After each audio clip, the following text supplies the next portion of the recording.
Hello students, my name is Devojit Shah and welcome to my YouTube channel Laws of Physics। तो आज की video में हम Gauss law का तीन एप्लीकेशन डिस्कस करेंगे। पहला है electric field due to conducting cylinder जिसमें चार्ज सरफेस में होगा। दूसरा है electric field due to solid cylinder जिसमें चार्ज वॉल्यूम में होगा। और तीसरा है electric field due to spherical shell जिसमें भी चार्ज सरफेस में डिस्ट्रीब्यूट होगा। और तीसरा topic class 12 JEE mains NEET हर एक सेक्शन में इसका इंपॉर्टेंस है। आज का वीडियो बहुत ही इंटरेस्टिंग होने वाला है। मैं एक एक कंसेप्ट को पूरा डिटेल्स में आप लोगों के साथ डिस्कस करूंगा, कैसे हम लोग गॉस लॉ का यूज करके इलेक्ट्रिक फील्ड निकालते हैं। तो पूरा कंसेप्ट मैं आप लोगों के साथ डिटेल्स में डिस्कस करूंगा। तो बिना टाइम वेस्ट किए आज का जर्नी स्टार्ट करते हैं। तो ये है आज का हमारा पहला discussion, electric field due to infinitely long charge tube having uniform surface charge density sigma. ये एक लॉन्ग चार्ज ट्यूब है, ऑब्वियसली ये इनफाइनाइट तक एक्सटेंडेड है और इसमें चार्ज सरफेस पे डिस्ट्रीब्यूट है। ओके, तो चार्ज जब सरफेस पे डिस्ट्रीब्यूट होता है तो उस केस में हम लोग सरफेस चार्ज डेंसिटी का कंसेप्ट यूज करते हैं।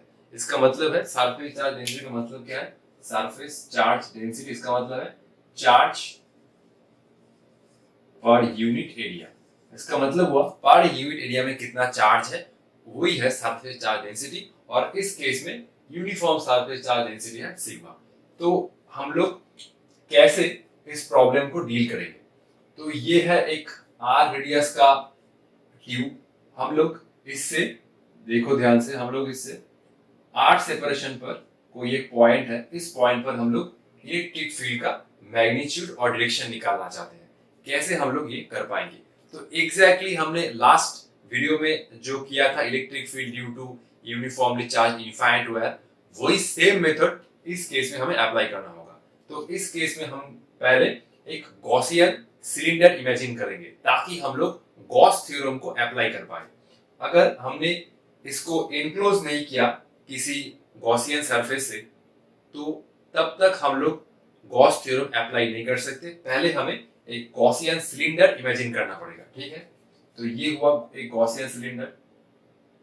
इसको मैं पहले कुछ बना लेता हूँ ऐसे, ठीक है? ये ना कभी सीधा नहीं बनता मेरे हाथ से। बन जा बन जा बन जा, हाँ बन गया सीधा। सेम डिस्टेंस पे मैं इसका और एक सरफेस बनाऊंगा। ये है ऑलमोस्ट, ये मैं मान रहा हूँ कि ऐसा कुछ डिस्टेंस है। ये सीधा नहीं बनता, कभी भी ये सीधा नहीं बनता। बन जा सीधा, हाँ ऑलमोस्ट बन गया है, ठीक है? तो मैं अब क्या करूंगा, एक ये कर्व सरफेस, ये फ्लैट सरफेस ड्रॉ करूंगा। अच्छा ठीक है ना, ये ऑलमोस्ट ये इस दूर तक आएगा, ठीक है? ये इतना लंबा नहीं होगा, ये ऑलमोस्ट इतना दूर तक आएगा, ठीक है? तो ये हुआ कुछ ऐसे, और ये लोअर फ्लैट सरफेस ये हुआ ऐसे। तो देखो अब ये गॉसियन सिलेंडर ये लॉन्ग चार्ज ट्यूब को एनक्लोज कर लिया है। तो इस केस में हम लोग सिमेट्री के लिए गॉसियन सिलेंडर चूज किया है, ठीक है? ये हुआ गॉसियन सिलेंडर जिसका रेडियस है स्मॉल आर और लेंथ कितना है? लेंथ है इसमें मैं मान लेता हूँ, लेंथ है कितना? लेंथ है स्मॉल एल, क्लियर? और ये पॉइंट पे हम लोग इलेक्ट्रिक फील्ड निकालना चाहते हैं इस लॉन्ग चार्ज ट्यूब की वजह से। तो सिंपल कुछ नहीं है, इस गॉसियन सिलेंडर का तीन सरफेस है, ये ऊपर और नीचे वाला फ्लैट सरफेस और ये बीच में कर्व सरफेस। तीनों सरफेस के थ्रू फ्लक्स निकाल दो, इलेक्ट्रिक फील्ड खुद ब खुद निकल के आ जाएगा। तो गॉस थ्योरम क्या कहता है? गॉस थ्योरम जो होता है, गॉस थ्योरम फाई नेट, ये कितना होता है? Equal to integral E dot ds equal to q enclosed by epsilon naught. तो मैं पहले फाई नेट निकालूंगा, इस इंटीग्रल को तीनों सरफेस में ब्रेक करूंगा, ठीक है? तो फाई नेट कितना बनेगा? जस्ट हमने जो डेरिवेशन किया था इनफाइनाइट वायर के वजह से जस्ट वही सेम है, सेम एग्जैक्टली सेम। तो ये हुआ इंटीग्रल ई डॉट ds और ये है क्लोज सरफेसेस। अब इसको मैं तीनों पार्ट में ब्रेक करूंगा, E dot ds1 E dot ds2, ठीक है? और ये बना ई डॉट ds3। अब ये ds1 ds2 ds3 क्या है, इस टॉप वाले फ्लैट सरफेस में मैं एक छोटा सा एरिया ले रहा हूँ, ठीक है, और ये हुआ ds1 एरिया, तो इसका एरिया वेक्टर हुआ ds1 वेक्टर। 3 डायमेंशनल फिगर में एरिया वेक्टर होता है नॉर्मली आउटवर्ड, ठीक है, तो ds1 हुआ इस एरिया में एक छोटा सा एरिया वेक्टर। ds2 क्या है, ds2 है कर्व सरफेस में एक छोटा सा एरिया वेक्टर। तो अगर मैं इस पॉइंट का बात कर रहा हूँ, ठीक है, तो इस पॉइंट में ds2 अगर ये एक छोटा सा एरिया है तो ये बन जाएगा ds2 वेक्टर, ठीक है। और ds3 क्या है, इस नीचे वाले फ्लैट सरफेस में एक छोटा सा एरिया ले रहा हूँ, तो एरिया वेक्टर होगा इससे बाहर की तरफ, ये बन जाएगा ds3, ठीक है। तो ये बना ds1 ds2 ds3। अच्छा अब देखो ध्यान से, अब मुझे तीनों सरफेस में इलेक्ट्रिक फील्ड और एरिया वेक्टर के बीच में एंगल निकालना होगा। अब इस लॉन्ग चार्ज ट्यूब के वजह से इलेक्ट्रिक फील्ड कौन सा डायरेक्शन में होगा, ऑब्वियसली इलेक्ट्रिक फील्ड होगा इससे बाहर की तरफ, नॉर्मली आउटवर्ड ऑब्वियसली।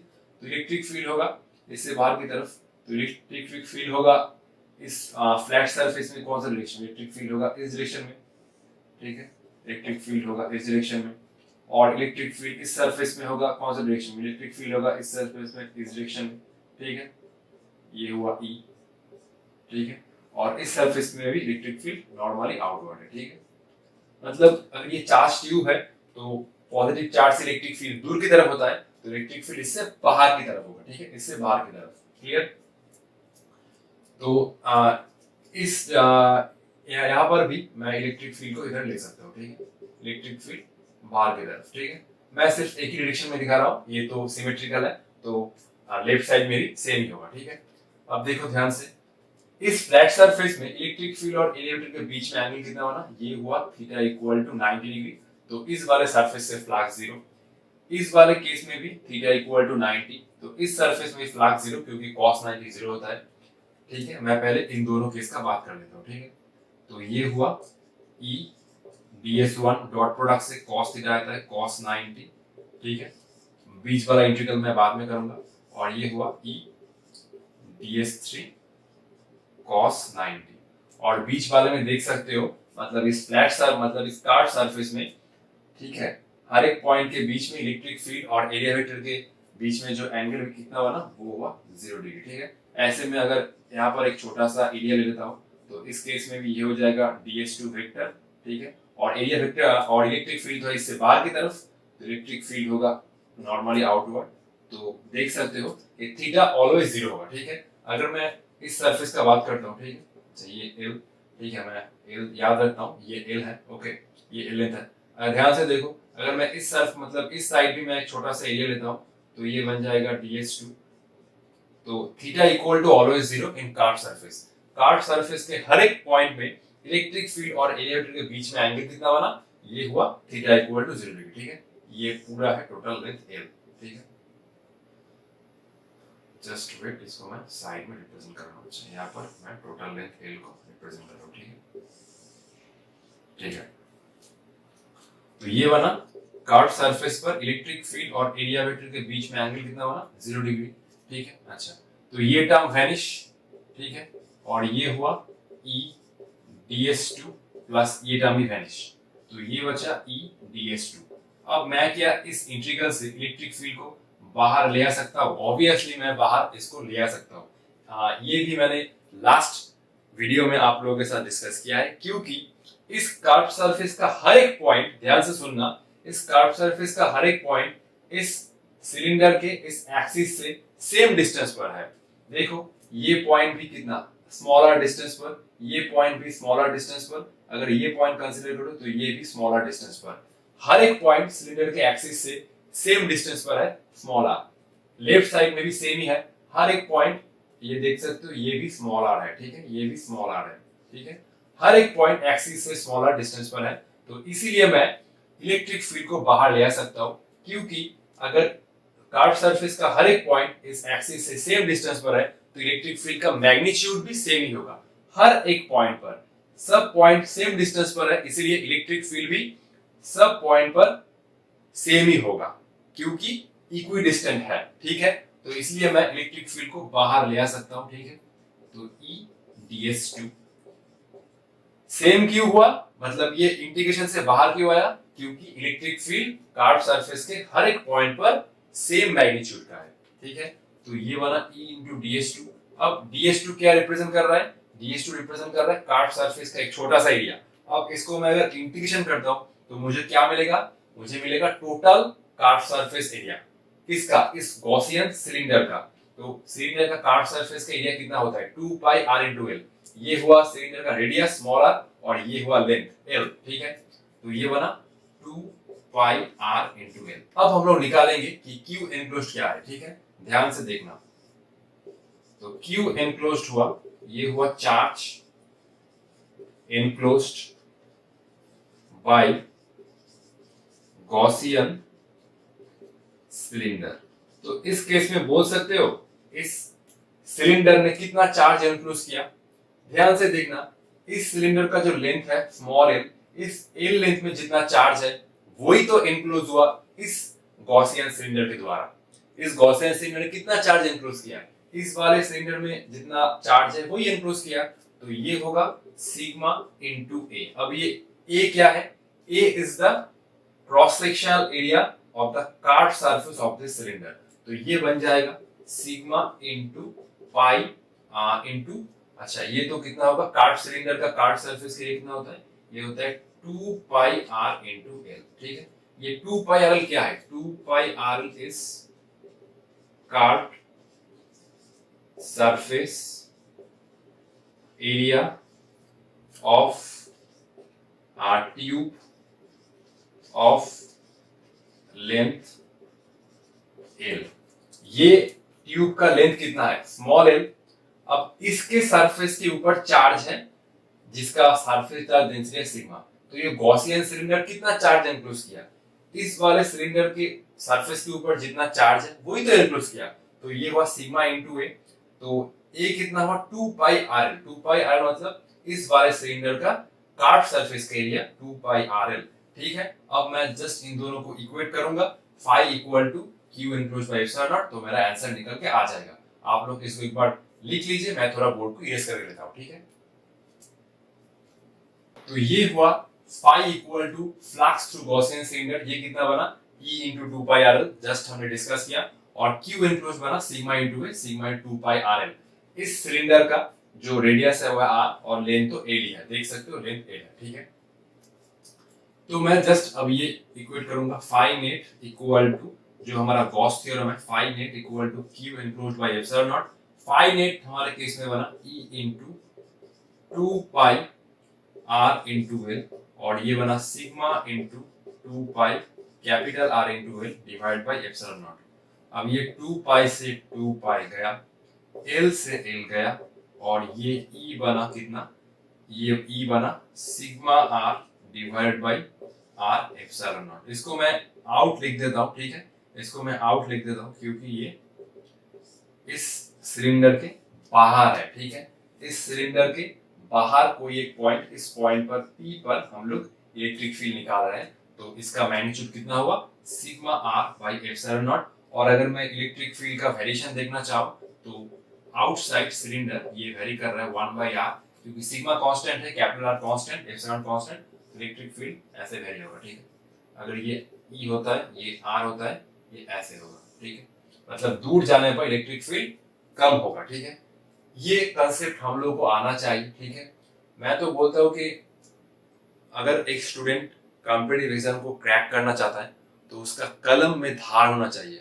कलम में धार मतलब ऐसा नहीं कि तुम चाकू ले आए और इसको छील दिए, मतलब इतना ज्यादा प्रैक्टिस होना पड़ेगा कि क्वेश्चन देख के ही अप्रोच आना चाहिए कि मुझे किस रास्ते से जाना है ताकि मैं ये प्रॉब्लम जल्दी सॉल्व कर पाऊं।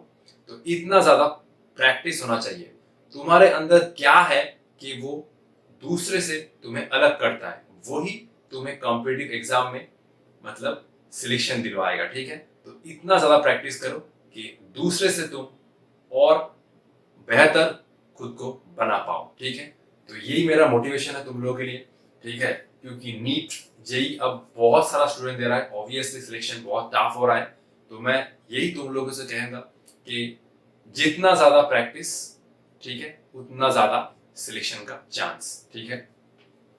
इसके बाद हम लोग लॉन्ग चार्ज ट्यूब का और एक केस डिस्कस करेंगे, लेकिन उसमें वॉल्यूम चार्ज डेंसिटी रो होगा, ठीक है। अच्छा, इसके उससे पहले मैं इसका और एक केस डिस्कस कर लेता हूं। जब पॉइंट बाहर ना होके इसके अंदर होता, तब क्या करोगे। ये पॉइंट तो हमने इस सिलेंडर के बाहर निकाला ना, ये जो पॉइंट है इस सिलेंडर से बाहर है, तो इलेक्ट्रिक फील्ड कितना बना, sigma R by R F R not.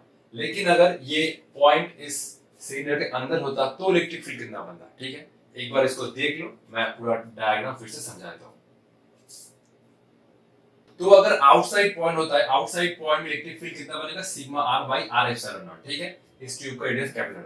अगर इस केस में देखो, इस केस में ये एक इनसाइड पॉइंट है, इनसाइड पॉइंट में इलेक्ट्रिक फील्ड का एक्सप्रेशन क्या होगा, ठीक है।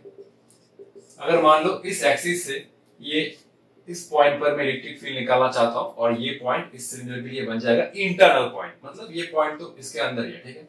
तो फिर से मुझे एक गॉसियन सरफेस इमेजिन करना होगा, और ये ही सिलिंड्रिकल नेचर का होगा, ठीक है। तो मैं फिर से एक गॉसियन सिलेंडर बना रहा हूं, ठीक है, जिसका रेडियस होगा स्मॉल आर, ठीक है। ये हुआ गॉसियन सिलेंडर, ठीक है। अब देखो इसमें सिंपल फाई नेट कितना होगा, phi net equal to Q enclosed by epsilon naught. Phi कितना होता है, ये होता है ई इनटू डीएस, ठीक है। अब ध्यान से देखो, इस गॉसियन सिलेंडर ने इस आर रेडियस के जो गॉसियन सिलेंडर है, मैं मान लेता हूं कि इसका लेंथ है एल, ठीक है। चलो, इसका लेंथ वाज स्मॉल एल। अब क्या हुआ, इस गॉसियन सिलेंडर ने कितना चार्ज इनक्लोज किया, क्योंकि गॉस थ्योरम अगर अप्लाई करना चाहते हो तो ये तो निकालना ही होगा, क्यू इनक्लोज्ड। अब ध्यान से देखो, इस गॉसियन सिलेंडर ने कोई भी चार्ज इनक्लोज नहीं किया, क्योंकि चार्ज तो है इस बड़े वाले सिलेंडर के सरफेस में, चार्ज तो अंदर नहीं है, चार्ज तो सरफेस में। तो सिंपल इस केस में जो चार्ज इनक्लोज होगा वो जीरो होगा, क्योंकि ये गॉसियन सिलेंडर कोई भी चार्ज इनक्लोज नहीं किया। इस सिलेंडर के सरफेस में चार्ज है, सरफेस में चार्ज है, देख सकते हो, चार्ज वॉल्यूम में नहीं है। तो सिंपल चार्ज इनक्लोज जीरो होगा, तो इंटरनल पॉइंट में कोई भी इलेक्ट्रिक फील्ड नहीं होगा, सिंपल जीरो होगा। आउटसाइड पॉइंट में इलेक्ट्रिक फील्ड ये है। अगर मैं इलेक्ट्रिक फील्ड का वेरिएशन देखना चाहता हूं, ठीक है, तो ये बना कुछ ऐसे, ठीक है, इलेक्ट्रिक फील्ड। अच्छा, ये हुआ मेरा रेडियस, ठीक है, ये पूरा है रेडियस, ठीक है, और ये है स्मॉल आर, ठीक है। तो ये रेडियस के अंदर तो कोई भी इलेक्ट्रिक फील्ड नहीं, ये है रेडियस कैपिटल आर, तो ये रेडियस के अंदर कोई भी इलेक्ट्रिक फील्ड नहीं है, तो ये हुआ जीरो, ठीक है। अच्छा, ये हुआ जीरो, ठीक है, ये है जीरो, ठीक है। और अगर इस मैं सरफेस से बाहर जाता हूं तो इलेक्ट्रिक फील्ड ऐसे वेरी कर रहा होगा, ठीक है। तो ये होगा ई आउट प्रोपोर्शनल टू 1/r, ठीक है। तो बाहर इलेक्ट्रिक फील्ड कैसे वेरी कर रहा होगा, 1/r के जैसे वेरी कर रहा होगा, ठीक है। और at the surface electric field क्या होगा, एट सरफेस, देख सकते हो, at surface just smaller capital R से रिप्लेस कर दो, ये बन जाएगा sigma R by R epsilon naught, R R cancel, तो सरफेस पे इलेक्ट्रिक फील्ड कितना होगा, सिग्मा बाई एप्सिलॉन नॉट। तो सरफेस पे इलेक्ट्रिक फील्ड बन जाएगा सिग्मा बाई एप्सिलॉन नॉट, ठीक है। अंदर कोई भी इलेक्ट्रिक फील्ड प्रेजेंट नहीं है, इसलिए जीरो। बाहर इलेक्ट्रिक फील्ड 1/r के जैसे वेरी कर रहा है, ठीक है। तो सरफेस पर कितना बनेगा, जस्ट स्मॉल आर को कैपिटल आर से रिप्लेस कर दो, क्योंकि ये है कैपिटल आर, तो जस्ट आर आर कैंसिल, ये बन जाएगा सिग्मा बाई एप्सिलॉन नॉट। तो ये हुआ इलेक्ट्रिक फील्ड का वैल्यू एट द सरफेस, ठीक है। अब हम लोग इसी का ही केस करेंगे, लेकिन इसमें अब वॉल्यूम चार्ज डेंसिटी होगा, मतलब चार्ज अब वॉल्यूम में डिस्ट्रीब्यूट होगा, ठीक है। इसको एक बार देख लो। तो ये हुआ हमारा second discussion, electric field due to infinitely long solid cylinder having uniform volume charge densities rho. इस केस में चार्ज अब सरफेस पे डिस्ट्रीब्यूट नहीं है, चार्ज अब इसके अंदर है, मतलब चार्ज अब वॉल्यूम में डिस्ट्रीब्यूट है। इसका जो रेडियस है वो है कैपिटल आर, और इस एक्सिस से आर डिस्टेंस पर ये एक पॉइंट है, इस पॉइंट पर हमें इलेक्ट्रिक फील्ड का एक्सप्रेशन चाहिए। तो सेम ही अप्रोच है। अब मैं क्या करूंगा, फिर से एक गॉसियन सिलेंडर ड्रॉ करूंगा, ठीक है, सेम ही अप्रोच है। तो ये हुआ, इस पॉइंट से पास हुआ, और सेम डिस्टेंस पर ये आर है, तो मैं आर डिस्टेंस पर ये इस साइड मैं एक गॉसियन सरफेस बना लूंगा, ठीक है। तो ये हुआ, ये इनक्लोज, ये सेम डिस्टेंस लग रहा है, अच्छा ऑलमोस्ट सेम लग रहा है, ठीक है। अच्छा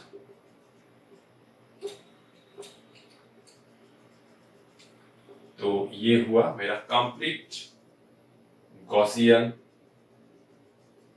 सिलेंडर, ओके। अच्छा ये सीधा नहीं हुआ, ये कभी भी सीधा नहीं बनता, इधर ये सीधा नहीं बनेगा, ये खुद से बन लिया है, बन लिया है, ठीक है। तो ये हुआ मेरा गॉसियन सिलेंडर। इस गॉसियन सिलेंडर का ये वाला सरफेस है S1, ये कार्व सरफेस है S2 और ये नीचे वाला फ्लैट सरफेस है S3। इसमें मैं एक छोटा सा एरिया लूंगा, ठीक है। ये हुआ ds1 वेक्टर, सेम पहले जैसा।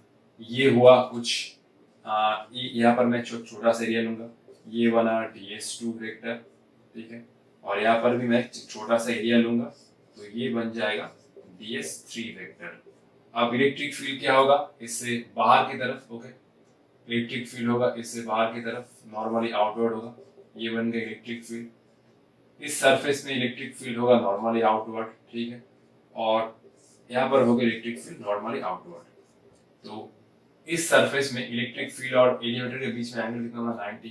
इस सरफेस में इलेक्ट्रिक फील्ड और एलिमेंटर के बीच में एंगल कितना है 0 और यहाँ पर एंगल है 90। तो सिंपल फ्लक्स निकालो तीनों सरफेस के थ्रू, तो फाई हुआ equal to E dot ds, ये हुआ E डॉट ds1, ये हुआ E डॉट ds2, ये हुआ E डॉट ds3। अच्छा मैं और पूरा नहीं करूंगा, ये तो इंटीग्रल 0 आएगा क्योंकि ये 90 है, सेम पहले जैसा। ये भी 0 आएगा क्योंकि cos 90 0 है, जस्ट ये एग्जिस्ट करेगा, ठीक है। तो ये बनेगा कितना, ये बनेगा E ds2 cos of 0 degree, ठीक है, ये बनेगा। अच्छा तो ये बना E इंटू ds2। मैं इलेक्ट्रिक फील्ड को इंटीग्रेशन से बाहर ले आ सकता हूँ क्योंकि इस गॉसियन सिलेंडर का हर एक पॉइंट इस एक्सिस से सेम डिस्टेंस पर है, तो इलेक्ट्रिक फील्ड का जो मैग्नीट्यूड होगा इस कार्व सरफेस के हर एक पॉइंट पर सेम होगा, इस लाइन में भी सेम ही होगा, ठीक है। तो इलेक्ट्रिक फील्ड को मैं बाहर ले आ सकता हूँ, ds2 ये बन जाएगा E इंटू ds2 सिलेंडर का कार्व सरफेस के लिए कितना बनेगा 2 पाई RL ना, 2 पाई RL। और Q enclosed कितना होगा, Q enclosed that is charge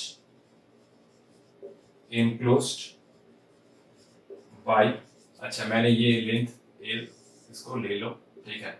ये कभी कभी अगर कुछ मिस हुआ तो वो प्रिंटिंग मिस्टेक समझ के लिखना, ठीक है। ये हुआ लेंथ L, ठीक है।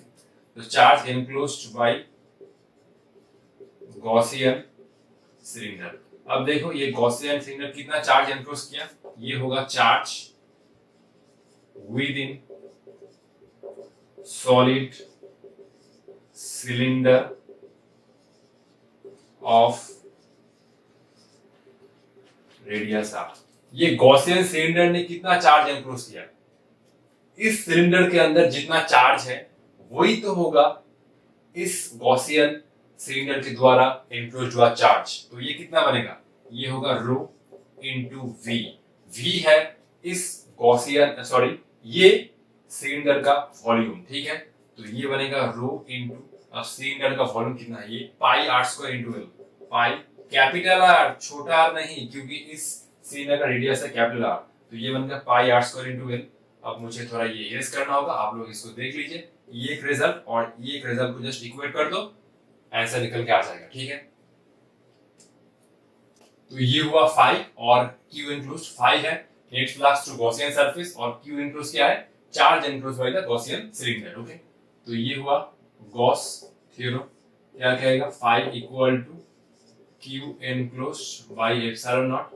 फाई कितना बना E इंटू 2 पाई RL और ये बना rho into pi R square into L divide by epsilon naught.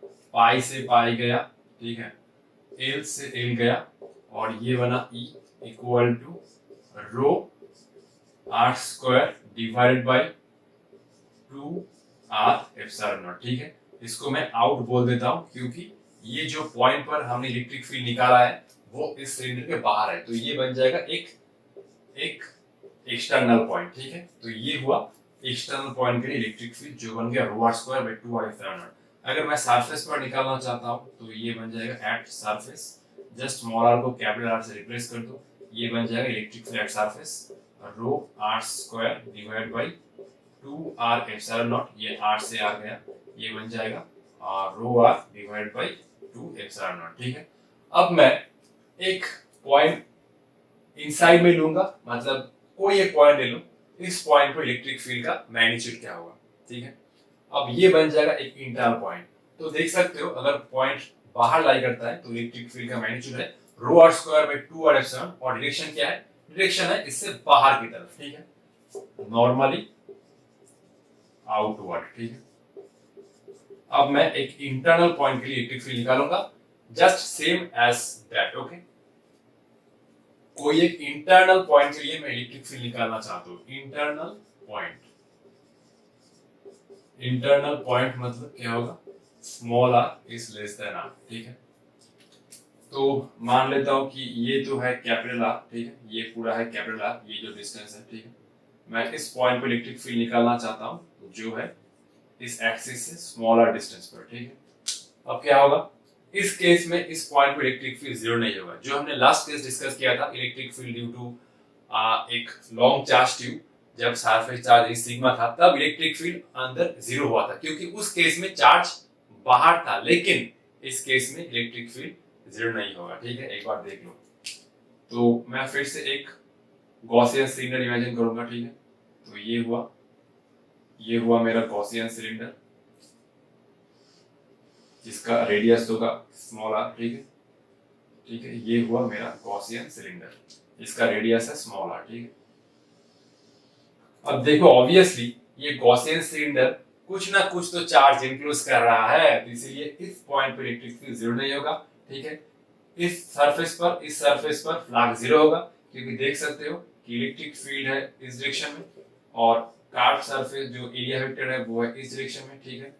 तो इस सरफेस के थ्रू फ्लक्स जीरो, और नीचे के सरफेस के through flux zero, electric field होगा इस डायरेक्शन में और ये होगा ds3। तो इस सरफेस में एंगल है 90, तो इस वाले सरफेस के थ्रू भी जो फ्लक्स होगा वो जीरो होगा, जस्ट फ्लक्स आएगा इस कार्व सरफेस के थ्रू, ठीक है। तो इलेक्ट्रिक फील्ड होगा इस डायरेक्शन में, ठीक है, और एरिया वेक्टर होगा इस डायरेक्शन में, ठीक है। तो जस्ट सेम प्रोसीड्यूर हम लोग जो कर रहे हैं वही करना होगा, इस वाले सरफेस के थ्रू फ्लक्स जीरो, इस वाले सरफेस के through flux zero, just flux आएगा ये कर्व सरफेस के थ्रू, ओके। तो फाई होगा हम लोग एक बार डायरेक्ट लिखेंगे E डॉट ds, ठीक है, इसको और ज्यादा इलोंगेट नहीं करेंगे, ये होगा E इंटू ds2, ठीक है, E इंटू ds2, बाकी तो टर्म वैनिश होगा, ठीक है। तो ये बन जाएगा E इंटू ds2, ये हुआ s2, E into ds2 cos of 0 degree. Curve surface के हर एक पॉइंट पर देख सकते हो इलेक्ट्रिक फील्ड और एरिया वेक्टर के बीच में एंगल कितना है, जीरो। फिर से मैं E को बाहर ले आ सकता हूँ, ठीक है, क्योंकि हर एक पॉइंट इस एक्सिस से सेम डिस्टेंस पर है, तो कार्व सरफेस के हर एक पॉइंट पर इलेक्ट्रिक फील्ड का जो मैग्नीट्यूड होगा वो सेम होगा, ठीक है। तो इसलिए E इंटू ds2, अब ये फिर से बन जाएगा E इंटू 2 पाई RL, ठीक है। ये जो लेंथ है वो है स्मॉल l। अब क्वेश्चन है कि चार्ज कितना एनक्लोज हुआ, वही मेन क्वेश्चन है, ठीक है। Q enclose that is equal to charge enclosed by Gaussian cylinder of radius r and length l, ठीक है। अब देखो वॉल्यूम चार्ज डेंसिटी है रो, अब ये गॉसियन सिलेंडर का वॉल्यूम कितना होगा, वॉल्यूम होगा पाई आर स्क्वायर इंटू एल। इस केस में रो है वॉल्यूम चार्ज डेंसिटी, तो ये देखो कैसे चार्ज का डायमेंशन आ रहा है, ये है चार्ज पर यूनिट वॉल्यूम, इसके साथ में अगर वॉल्यूम मल्टीप्लाई करता हूं तो वॉल्यूम वॉल्यूम कैंसिल, ये टर्म पूरा चार्ज का डायमेंशन शो कर रहा है।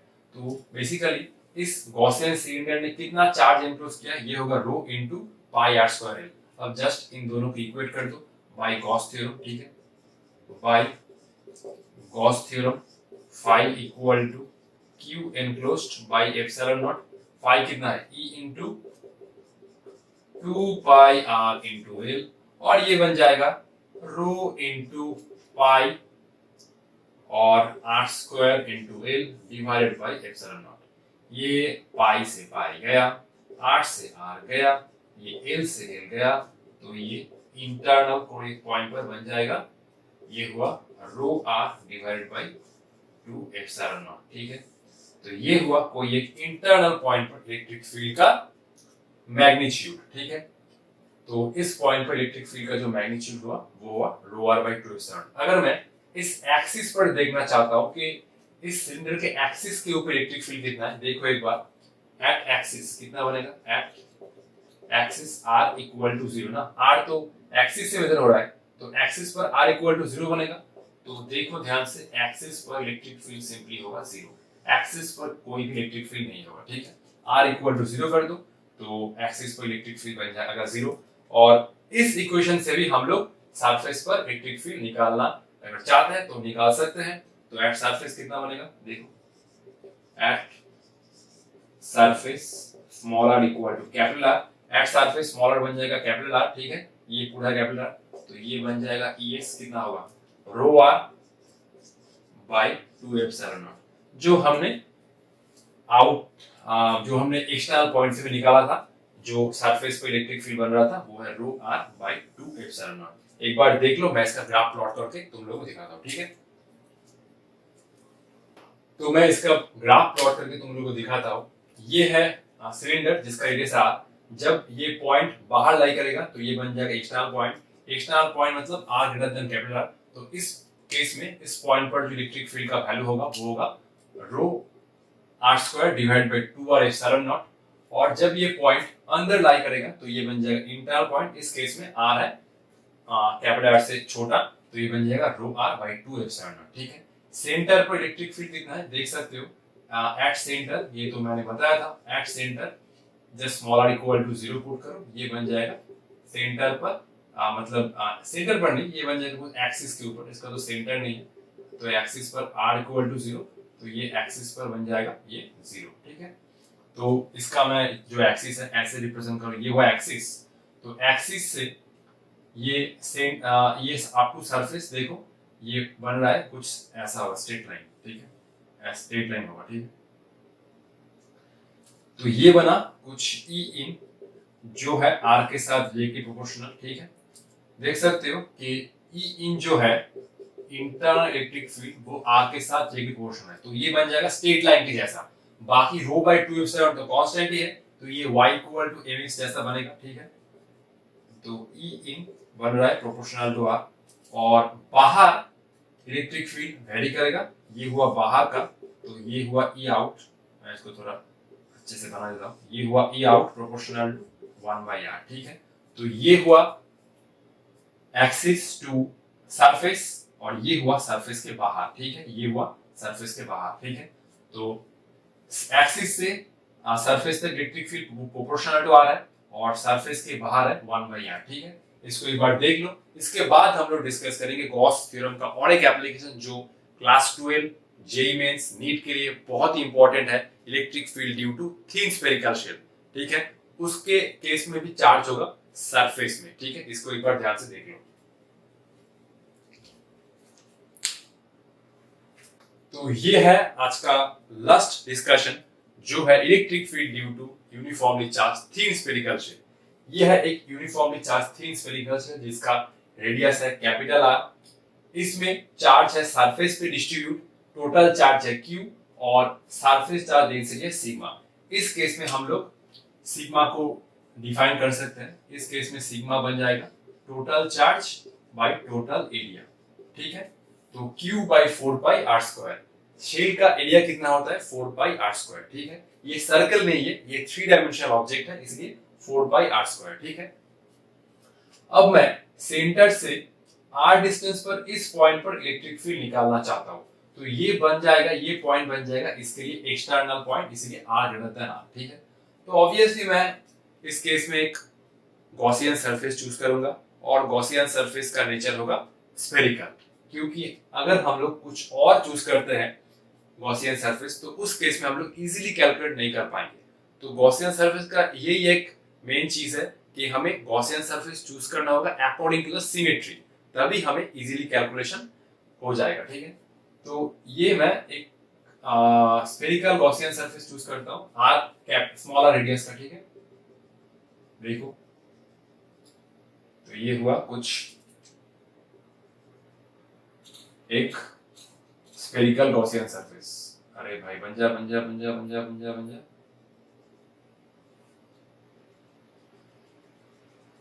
ठीक है, तो ये बना स्मॉलर रेडियस का एक स्फेरिकल गॉसियन सरफेस। अब मैं क्या करूंगा, सिंपल इस गॉसियन सरफेस के थ्रू फ्लक्स निकालूंगा और नेट चार्ज निकालूंगा। ठीक है, तो गॉस थ्योरम अप्लाई कर दूंगा, हमारा इलेक्ट्रिक फील्ड का जो एक्सप्रेशन है वो निकल के आ जाएगा। अब मैं क्या करूंगा, सिंपल फ्लक्स निकालो। टोटल गॉस थ्योरम क्या कहता है, गॉस थ्योरम ये कहता है कि phi net equal to Q enclosed by epsilon naught.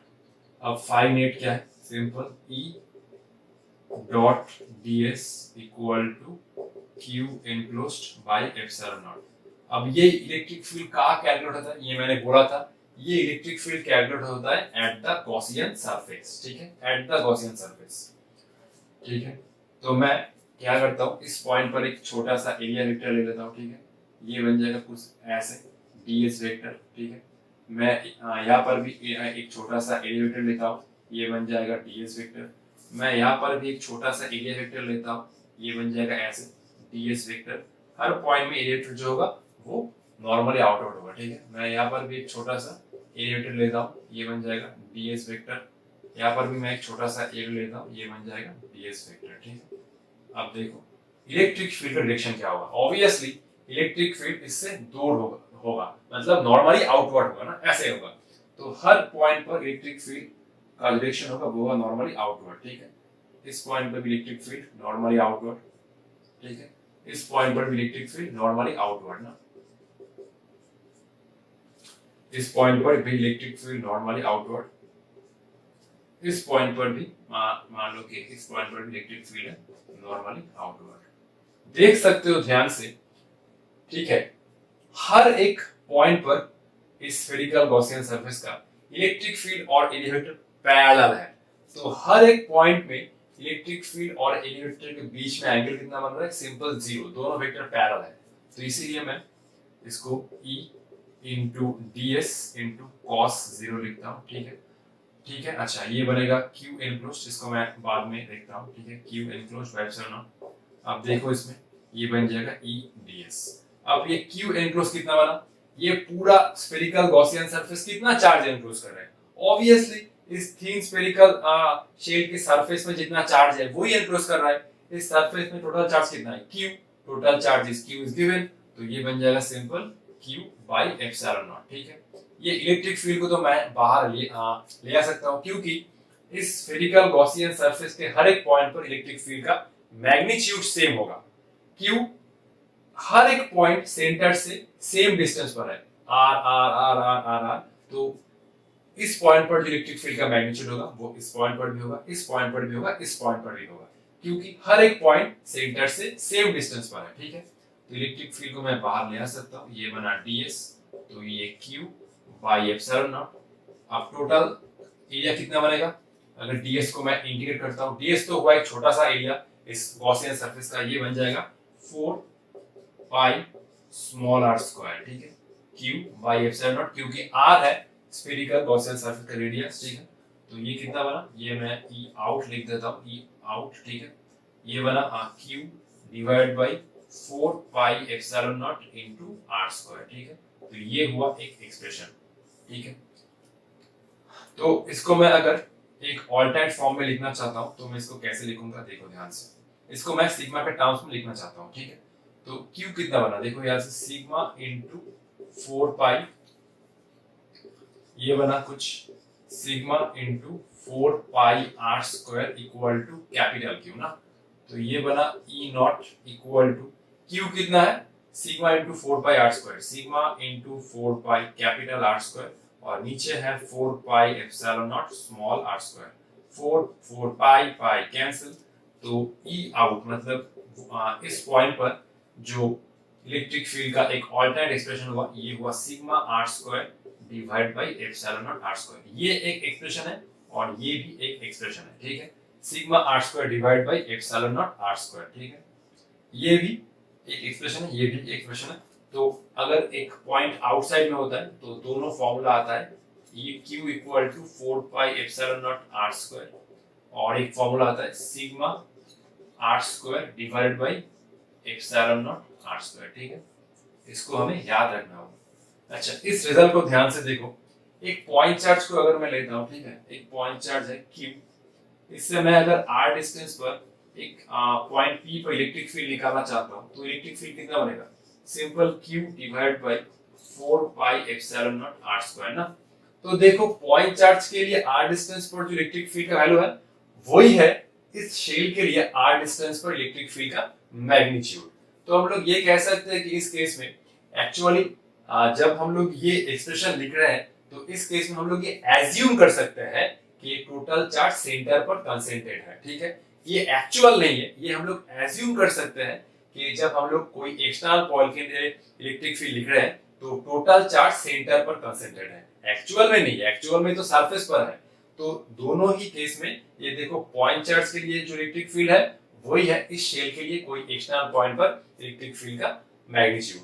तो ये हम लोग जस्ट एज्यूम कर सकते हैं कि टोटल चार्ज सेंटर पर कंसंट्रेटेड है, ठीक है।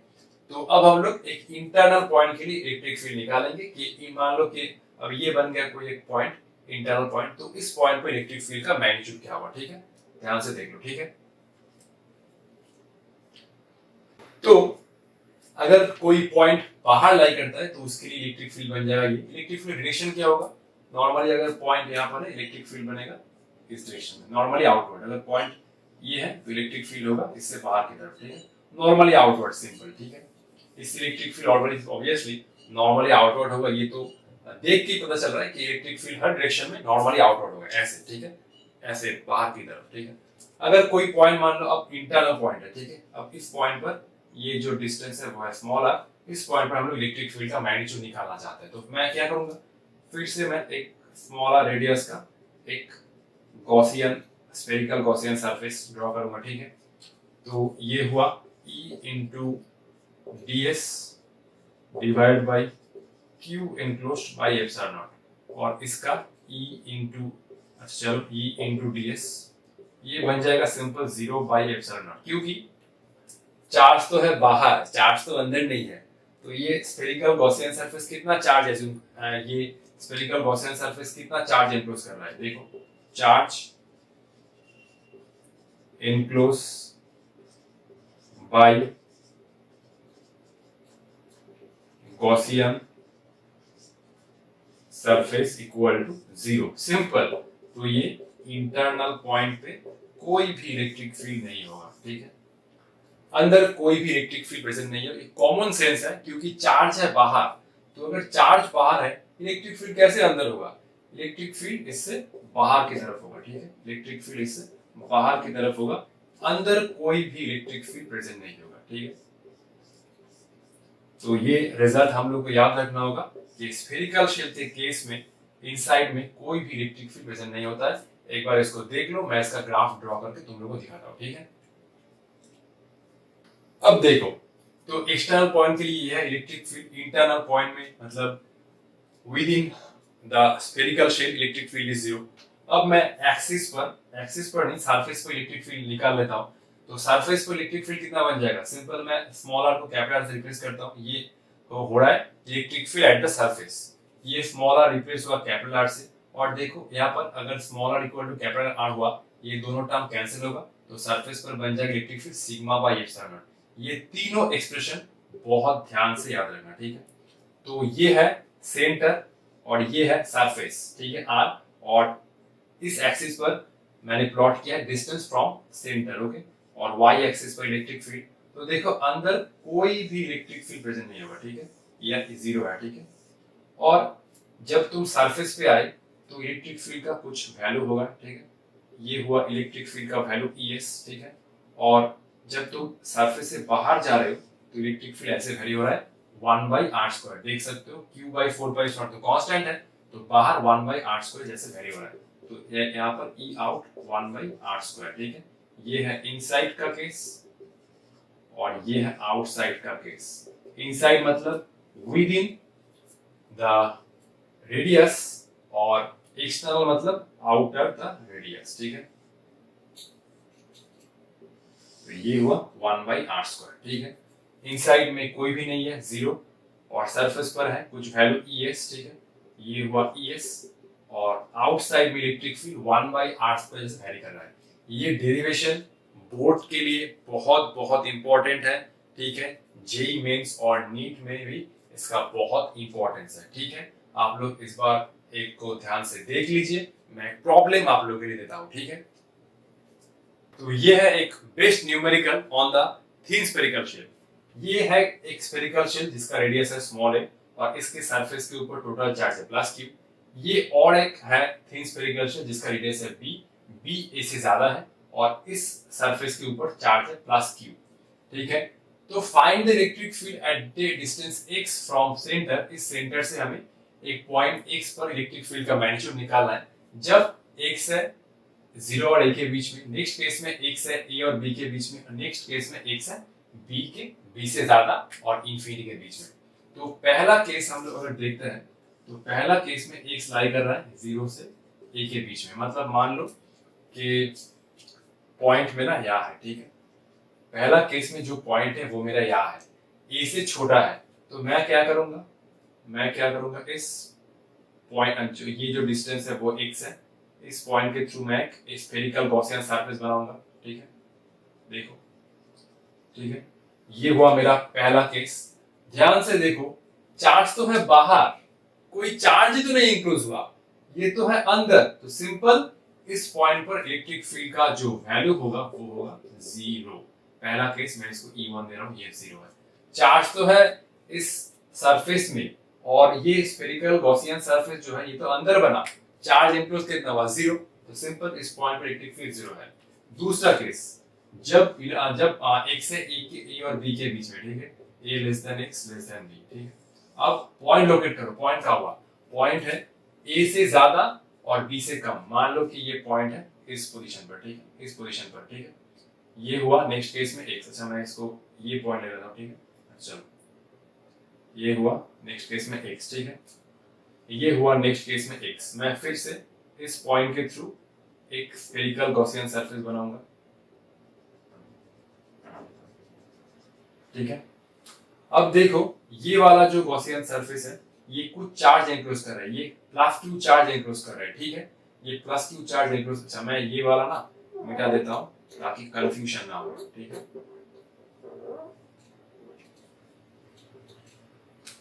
ये हुआ रेडियस b। तो हम लोग जब सेकंड केस कर रहे हैं, सेकंड केस में ये हुआ स्फेरिकल गॉसियन सरफेस। अब ध्यान से देखो तो ये स्फेरिकल गॉसियन सरफेस कितना चार्ज एनक्लोज कर रहा है, ये सिंपल +q चार्ज एनक्लोज कर रहा है। तो इस पॉइंट पर इलेक्ट्रिक फील्ड का मैग्नीट्यूड क्या हुआ, इसलिए मैं ये रिजल्ट साइड में लिखा है। अगर एक स्फेरिकल शेल में टोटल चार्ज है q, रेडियस है कैपिटल R, और ये अगर एक्सटर्नल पॉइंट है तो एक्सटर्नल पॉइंट पर इलेक्ट्रिक फील्ड का मैग्नीट्यूड कितना बनेगा, q/4πε_r²। जस्ट देखो, ये पॉइंट के थ्रू एक स्फेरिकल गॉसियन सरफेस बनाओ, ठीक है। ये वाला पॉइंट कितना चार्ज एनक्लोज किया q, और सेंटर से डिस्टेंस कितना है उसका स्क्वायर, नीचे 4πε लगा दो। तो यही रिजल्ट हम लोग, मतलब यही अप्रोच हम लोग इस केस में यूज करेंगे। तो मैंने एक डिस्टेंस पर इलेक्ट्रिक फील्ड निकालने के लिए एक स्फेरिकल गॉसियन सरफेस चूज किया, और ये पॉइंट इस स्फेरिकल शेल के लिए बन गया एक एक्सटर्नल पॉइंट ना। ध्यान देख सकते हो कि ये वाला पॉइंट इस स्फेरिकल शेल के बाहर है, इस स्फेरिकल शेल के बाहर है। तो इस पॉइंट पर जो इलेक्ट्रिक फील्ड बनेगा E2 कितना बनेगा, +q, ठीक है, डिवाइड बाय 4πε0 इनटू x², ठीक है। इसके लिए कोई भी इलेक्ट्रिक फील्ड नहीं होगा क्योंकि इस वाले शेल के लिए ये बन जाएगा एक इंटरनल पॉइंट, और इंटरनल पॉइंट में कोई भी इलेक्ट्रिक फील्ड प्रेजेंट नहीं होता है, ठीक है। ये वाला पॉइंट इस स्फेरिकल शेल के लिए बन गया एक्सटर्नल पॉइंट। ध्यान से देख सकते हो ये पॉइंट सेंटर से बाहर है, तो ये पॉइंट इस स्फेरिकल शेल के लिए बन गया एक एक्सटर्नल पॉइंट। तो टोटल चार्ज कितना है, ये spherical shell total charge include किया +q, और सेंटर से डिस्टेंस कितना है x, तो x का स्क्वायर। इस स्फेरिकल शेल के लिए कोई भी इलेक्ट्रिक फील्ड नहीं होगा इस पॉइंट पर, ठीक है। थर्ड वाला केस जब है एक से बी से ज्यादा और इंफिनिटी तक, मैं ये अब यूज करूंगा, ठीक है। अच्छा, थर्ड वाले केस को मैं इसको भी यूज कर देता हूँ, ठीक है। अब देखो पॉइंट है, अच्छा ये तो बी था, अब मान लो पॉइंट है ये पोजीशन पर, ठीक है। ये हुआ x, तो मैं क्या करता हूँ, इस पॉइंट के थ्रू एक स्फेरिकल गॉसियन सरफेस बनाऊंगा, ठीक है। अच्छा,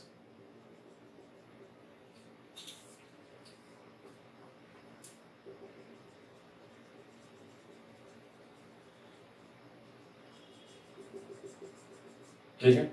अब देखो ये स्फेरिकल गॉसियन सरफेस कितना चार्ज एनक्लोज किया, ये चार्ज एनक्लोज किया दिस चार्ज और ये दिस चार्ज, क्योंकि चार्ज तो इस सरफेस के ऊपर था और चार्ज तो इस सरफेस के ऊपर था।